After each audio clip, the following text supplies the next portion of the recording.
Assalamualaikum warahmatullahi wabarakatuh.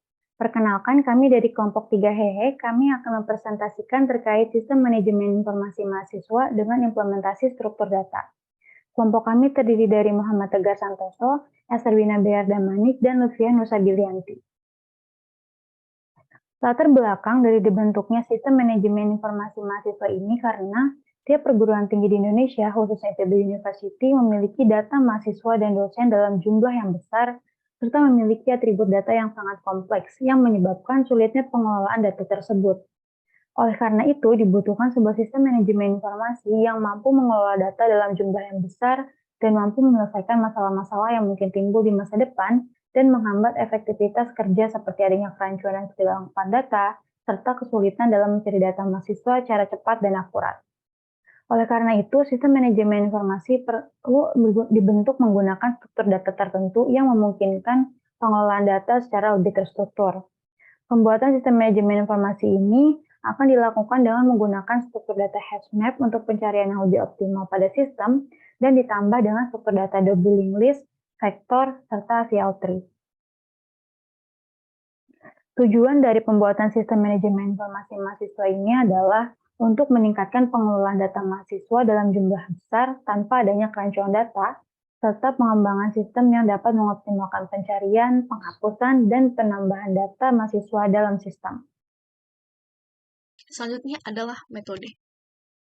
Untuk menciptakan sebuah sistem manajemen informasi mahasiswa yang efektif dan efisien, kami menggunakan beberapa struktur data yang relevan pada proyek kali ini. Ada 4 struktur data yang kami gunakan. Yang pertama adalah hashmap, kemudian ada double linked list, kemudian ada vektor, dan juga AVL. Untuk hashmap, untuk struktur data hashmap pada proyek ini kami gunakan untuk menghubungkan nim mahasiswa dengan objek mahasiswa terkait.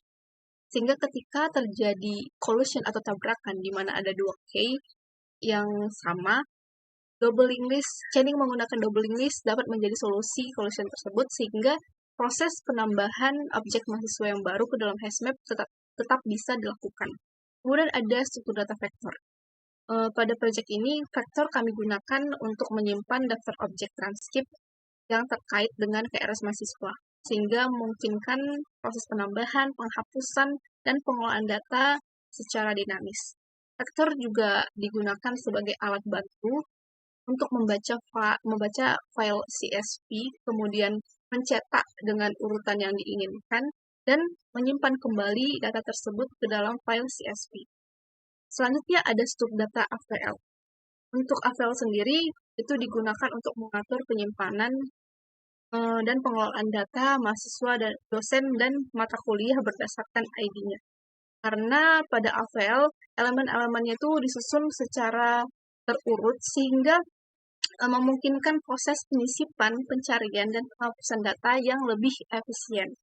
Dengan adanya struktur data ini, kami berharap proses pengelolaan data dapat dilakukan dengan lebih efisien dan lebih efektif. Baik, selanjutnya saya akan melakukan demo dari program yang telah kami buat. Jadi, di sini itu kita langsung run aja programnya. Nah, di sini itu kita merupakan study management system yang di sini merupakan menu utama kami. Di sini ada beberapa opsi, yaitu masukkan data mahasiswa, mencari data mahasiswa, menampilkan semua data mahasiswa, dan simpan dan keluar. Nah, kita langsung mencoba aja ke masukkan data mahasiswa. Di sini kita langsung diperintahkan untuk masukkan beberapa atribut dari kelas mahasiswa. Jadi sini pertama ada nama, misalkan tes. Terus NIM-nya kita ini aja. Oh ya, NIM-nya itu, jadi sini kita melakukan validasi. Jadi NIM-nya itu harus unik. Terus juga kita melakukan validasi untuk NIM yang tidak valid gitu. Jadi merupakan input kita harus berupa NIM yang memiliki format yang ditentukan. Nah, misal kita masukkan NIM yang belum pernah saya masukkan. Nah, di sini ada peringatan bahwa input data mahasiswa sudah tidak bisa dibatalkan. Terus kita masukkan aja jenis kelamin dan juga dosen pembimbing. Di sini kita tunggu sebentar dan berhasil menginput kelas yang telah kita buat tadi ke hashmap dan juga AVL tree. Nah, di sini kita mencoba opsi kedua yaitu cari data mahasiswa. Nah, di sini kita langsung aja cari data mahasiswa yang tadi kita buat. Eee, Sebelumnya di sini tuh kalau misalkan kita nggak ketemu akan terjadi peringatan seperti ini, yaitu mahasiswa tidak ditemukan. Jadi kita langsung masukkan aja NIM yang tadi kita buat. Nah, langsung ditampilkan data-datanya. Di sini kita terdapat opsi lagi, yaitu edit, delete, print, dan juga kembali. Nah, di sini saya coba edit terlebih dahulu. Misalnya kita nama tidak ingin kita ubah dan NIM juga tidak ingin kita ubah, kita langsung enter aja. Nah, di sini jenis kelamin mungkin kita akan ubah dan dosen pembimbing kita hapus. Kita pilih opsi 0 untuk menghapus dosen pembimbing. Dan di sini ada juga menginput mata kuliah. Jadi kita dapat menambah dan juga menghapus mata kuliah. Misal di sini saya menambah mata kuliah eee, struktur data yaitu 16, masukkan nilai mutu misalnya A, dan juga kita menambah eee, misalkan 23 yaitu kalkulus dan nilainya itu AB. Dan kita menambah biologi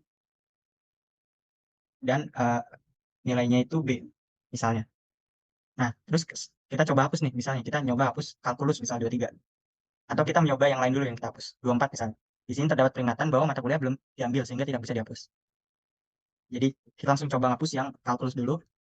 Nah, di sini berhasil dihapus, sudah hilang, tanda diambilnya ini udah hilang dari kalkulus tadi. Di sini kita bisa selesai untuk menyimpan. Kita bisa tunggu. Nah, di sini data-datanya sudah tersimpan. Seperti jenis kelamin sudah berubah, dosen pembimbingnya sudah tidak ada, IP-nya otomatis sudah berubah berdasarkan mata kuliah yang kita ambil.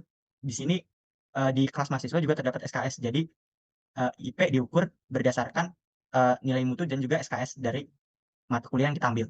Di sini juga kita langsung saja mencoba fitur oh iya, di sini edit data itu kita mengedit data di kelasnya. Tapi otomatis data yang ada di AVL3 dan juga di Asmap berubah dua-duanya karena di dalam AVL3 dan Asmap itu berisi alamat dari kelas yang sama. Terus kita bisa mencoba edit fitur print. Nah, di sini langsung datanya tampilkan dengan nama nim_epoch time untuk menghindari nama file yang double. Di sini juga disimpan ke direktori data_txt. Di sini kita bisa lihat di direktori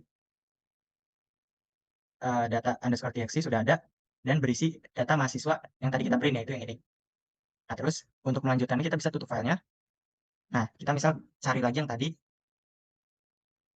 1211002. Nah, di sini kita mau delete. Nah, di sini sudah berhasil dihapus, kita bisa tekan key untuk ke menu utama dan kita pilih opsi ketiga untuk melihat apakah data yang tadi sudah terhapus atau belum. Nah, di sini bisa dilihat data yang tadi itu sudah tidak ada, yang menandakan data itu sudah dihapus. Di sini ada fitur print juga lagi yang sama kayak tadi mekanismenya. Bisa langsung tampil dengan namanya itu al mahasiswa. Nama filenya. Disimpan di direktori yang sama. Nah, kemudian kita juga bisa simpan dan keluar. Nah, setelah itu, setelah kita menyimpan dan keluar, data-data mahasiswa, dosen, atau kuliah tadi akan disimpan di file CSV di folder database dengan terpisah gitu. Jadi kalau kita lihat di database dosen itu ada 4, mahasiswa itu udah ada nih yang sudah diedit. Sehingga kalau kita merun aplikasinya lagi, itu otomatis terbaca kembali data-data yang tadi kita simpan. Mungkin sekian dari saya, dari kelompok kami, kurang lebihnya mohon maaf. Wassalamualaikum warahmatullahi wabarakatuh.